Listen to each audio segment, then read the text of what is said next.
Bonjour tout le monde, bienvenue sur la chaîne Immigration Canada ou bien Immigration au Canada. Lors de la vidéo précédente, j'ai fait des explications sur comment se préparer au TEF Canada.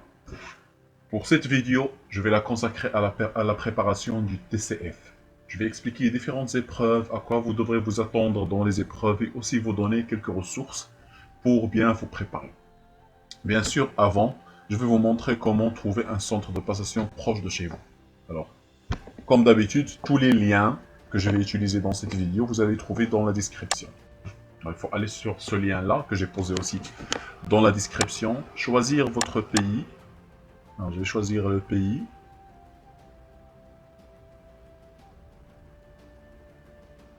Un pays, peu importe lequel. Mon pays, par exemple, je vais choisir le Maroc. J'attends quelques instants et là, j'ai les centres avec leurs adresses et les noms. Alors, j'ai le nom de la ville, le centre, l'adresse, le téléphone, le courrier, etc. Et aussi le site web. Donc, comme ça, vous saurez quels sont exactement les centres agréés qui sont plus proches de chez vous. Je vais choisir un autre pays, par exemple le Liban, comme la dernière fois. Et voici. Beyrouth, je trouve ici le nom de la ville, le nom de l'institut ou bien du centre de passation agréé, l'adresse, leur site web, leur téléphone, toutes les informations nécessaires pour pouvoir trouver ce centre. Alors, j'ai aussi mis à votre disposition un lien Drive avec quelques documents. Alors, pour le TCF, il n'y a pas assez de documentation comme pour le TEF, comme je l'ai déjà expliqué précédemment, parce que le TEF est un ancien test pour l'immigration. Le TCF Canada, ça fait juste 2 ans que c'est agréé pour l'immigration. N'était pas au début, c'était juste le TEF. Alors ici aussi, si vous allez sur ce site, le site officiel du TCF Canada, vous allez trouver le manuel du candidat qui explique toutes les épreuves en détail et aussi quelques questions fréquentes, comment ça se passe, quels sont les critères de correction. Donc tout ce dont vous en aurez besoin et toutes les questions que vous allez vous poser, vous allez trouver des réponses ici. Il y a aussi ce document-là qui est très utile pour la préparation. Alors ce document qui est très utile pour la préparation et dans laquelle vous allez trouver des liens et d'autres documents. Je m'excuse, pas celui-là, plutôt celui-là, les ressources pour vous préparer. Donc vous allez trouver tous les documents, plein de documents et de sites web qui vont vous aider à vous préparer. Il suffit juste de cliquer dessus pour accéder au site ou bien au document PDF. Et il y a aussi le site TV5 dans lequel il y a beaucoup de ressources qui vous aideront à vous préparer.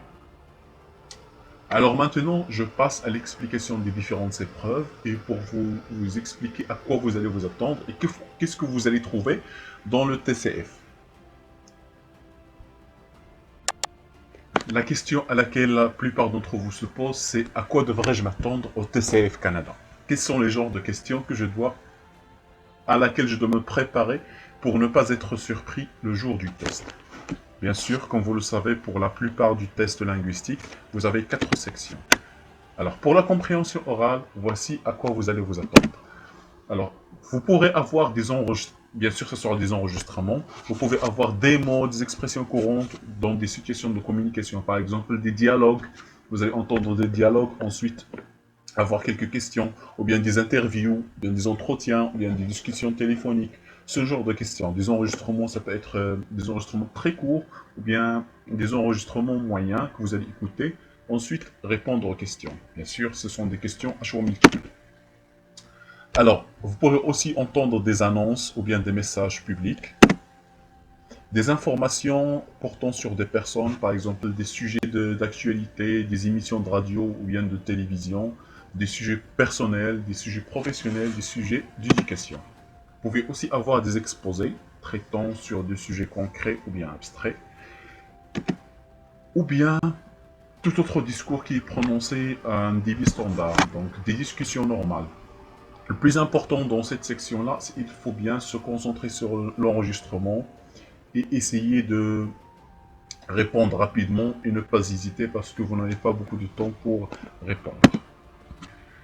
Pour la compréhension écrite, alors vous aurez des noms, des mots familiers, quelque chose de très simple dans des situations commerciales, par exemple des noms, des annonces, des lettres amicales ou bien administratives. Et vous allez aussi avoir des questions à choix multiples, bien sûr. Alors, vous aurez aussi des informations, par exemple des petites annonces, des prospects, des invitations, des menus, etc. Vous pouvez aussi avoir des informations portant sur des personnes ou bien des événements, des lettres professionnelles ou bien des lettres personnelles. Vous pourrez aussi avoir des textes. Ça peut être des petits textes relatifs à la vie quotidienne ou bien au travail, ou bien des textes moyens. Ce ne sont pas des textes aussi compliqués que en TEF Canada, mais quand même ça demande un peu de concentration. On pouvait avoir des articles ou bien des comptes rendus qui portent sur des opinions ou bien des sujets, des positions par rapport à des sujets concrets ou bien abstraits. Des textes factuels ou littéraires lents et complexes. Alors, vous aurez aussi des textes qui sont lents, mais pas très très lents. Il faudra juste parcourir les textes rapidement, essayer de choisir la bonne question, la bonne réponse plutôt. Ne pas perdre beaucoup de temps pour ces questions-là. Il faudra bien se concentrer, faire des lectures linéaires dans lesquelles vous allez parcourir l'essentiel du texte et choisir la bonne réponse par la suite. Vous aurez aussi des textes, des extraits d'ouvrages ou bien d'articles spécialisés ou bien de quelques œuvres littéraires. Quant à l'expression orale, là, alors les deux épreuves précédentes, ce sont des épreuves collectives dans lesquelles vous serez dans une salle avec d'autres personnes et vous allez passer tous la même épreuve. Pour l'épreuve, l'expression orale, c'est une épreuve individuelle. Vous serez avec un jury. Alors vous aurez 3 tâches à réaliser, bien sûr avec un jury. La première tâche, c'est un entretien dirigé sans préparation. Alors vous n'aurez pas de préparation. La durée de l'échange, c'est juste 2 minutes, donc c'est très rapide. Alors, l'objectif de cette tâche, c'est que vous devez faire preuve de capacité d'échange avec une personne que vous ne connaissez pas. Donc, vous aurez un examinateur que vous ne connaissez pas du tout. Donc, vous allez utiliser une situation professionnelle. Vous allez utiliser le vous et le formule de politesse pour bien répondre. La deuxième tâche, c'est un exercice en interaction, bien sûr, cette fois-ci avec préparation. Vous aurez quelques temps pour vous préparer. La durée, cette fois-ci, c'est 5 minutes 30 secondes. On va vous donner 2 minutes pour bien vous préparer.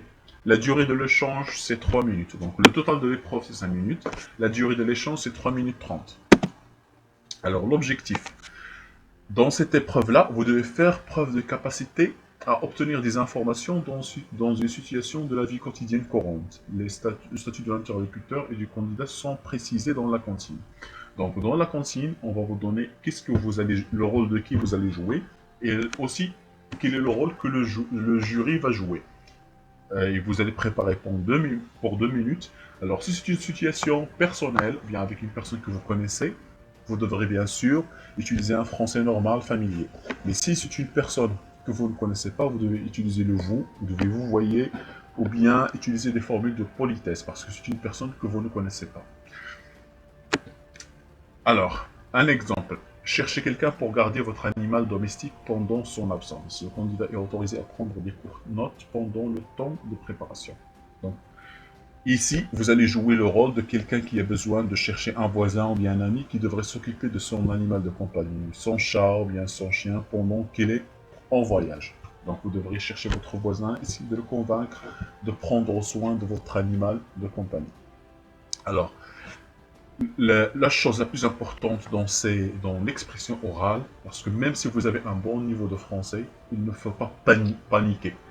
Il faut rester calme et parler avec confidence, utiliser un bon vocabulaire parfois essayer d'enrichir vos phrases, de ne pas toujours utiliser les mêmes mots, donc de changer de mots que vous allez utiliser, de faire preuve d'un lexique riche pour montrer à votre examinateur ou bien au jury que vous maîtrisez bien la langue française.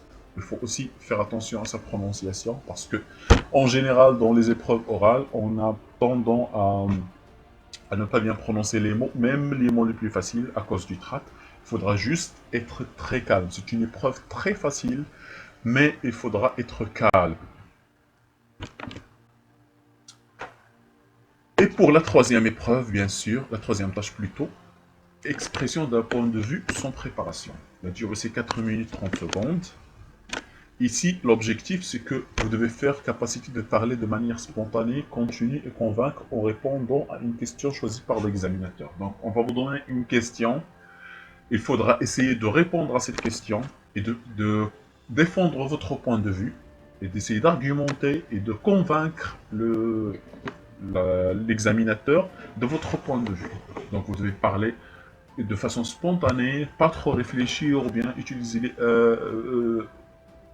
devez être spontané, parler de manière continue et bien sûr utiliser des bons arguments. Alors exemple, si vous aviez une activité humanitaire, laquelle choisirez-vous? Expliquez pourquoi. Vous allez dire si j'avais une activité humanitaire, je vais choisir telle activité parce que et aussi, vous allez essayer d'utiliser des expressions d'opinion et des expressions d'argumentation. Les expressions d'argumentation et d'opinion, vous allez les trouver sur Internet. Elles sont très abondantes, et même sur les documents que j'ai partagés pour le TEF ou bien pour les TCF. Donc, le plus important, c'est d'être calme, parler de façon continue, pas trop réfléchir, et essayer d'utiliser des bons arguments. Alors, maintenant, on passe à la dernière épreuve, qui est l'expression écrite. Alors, pour le TCF aussi, ce sont 3 épreuves, 3 tâches. Alors, la première tâche, c'est la rédaction d'un message pour décrire, raconter ou bien expliquer, adressé à plusieurs destinataires, dont le statut a été précisé dans la consigne. Donc, vous aurez une consigne dans laquelle on va vous demander de rédiger un message. Ça peut être une lettre, un email, ou bien, et dans lequel vous allez soit raconter, soit expliquer à quelqu'un. Alors, il précise que le nombre de mots, minimum 60 mots, maximum 120 mots. Donc, je ne dois pas écrire moins de 60, mais je ne dois pas non plus écrire plus de 120. Je dois écrire entre 60 et 120. Et le respect du nombre de mots est très important pour le TCF. Alors, pour la deuxième tâche, c'est la rédaction d'un article, d'un courrier, d'une note, etc. à l'intention de plusieurs destinataires pour faire un compte rendu d'expérience ou d'un récit. C'est la même chose, il faudra juste, cette fois-ci, la rédaction d'un article ou bien d'un courrier. Alors, les comptes rendus récits sont accompagnés de commentaires, d'opinions, d'arguments en fonction de l'objectif. Donc, je dois aussi mettre des commentaires, des opinions et des arguments. Je dois revendiquer quelque chose, se réconcilier avec quelque chose, etc. Alors, tout sera expliqué dans la consigne. Et c'est juste de faire des exemples d'expressions écrites que vous allez trouver sur Internet. Alors, le nombre de mots ici attendu, c'est 120 mots minimum et 150 mots maximum. Bien sûr, les 3 tâches, vous allez les avoir dans 1 heure. Donc, il faudra bien répartir votre temps entre les 3 tâches. 1 heure, vous devez donner à chaque tâche ce qu'il mérite. Et essayez de ne pas trop utiliser le brouillon parce que vous n'aurez pas le temps de finir. Alors, quant à la troisième tâche, c'est la rédaction d'un texte pour un journal ou bien pour un site, un collègue, un supérieur hiérarchique, etc. dans lequel vous allez comparer 2 points de vue sur un fait de société. Le parti. Exprimé dans 2 documents courts et simples. Entre de 90 mots environ chacun. Donc 2 parties. Chaque partie 90 mots. Alors, le candidat doit prendre position sur le thème traité dans les 2 documents. La deuxième partie. Donc, vous allez aussi prendre position, vous allez donner votre point de vue, bien prendre, est-ce que vous êtes pour ou contre le thème qui est traité dans le document. Et ça, vous allez le mettre dans la deuxième partie. Le nombre minimum, c'est 120. Le nombre maximum, c'est 180. Soit entre 40 et 60 mots pour chaque partie. Pour la première partie, et 80 et 120 pour la deuxième partie. Donc la deuxième partie, vous devez mettre plus que la première partie, puisque vous allez aussi exprimer votre point de vue. Alors, j'espère que mon explication a été claire. Si la vidéo vous a plu, n'oubliez pas de cliquer sur le bouton j'aime. Et si vous n'êtes pas encore un des abonnés de la chaîne, n'oubliez pas de cliquer sur le bouton s'abonner. Comme ça, vous aurez toujours de nouvelles choses, et aussi à activer la cloche pour avoir toujours du nouveau de la chaîne. Alors, si quelque chose ne vous a pas plu, ou bien vous a plu, si vous voulez plus d'explications par rapport à une section, n'hésitez pas à m'envoyer des messages dans le commentaire ou bien sur la page Facebook. Je vous remercie et je vous souhaite une excellente journée.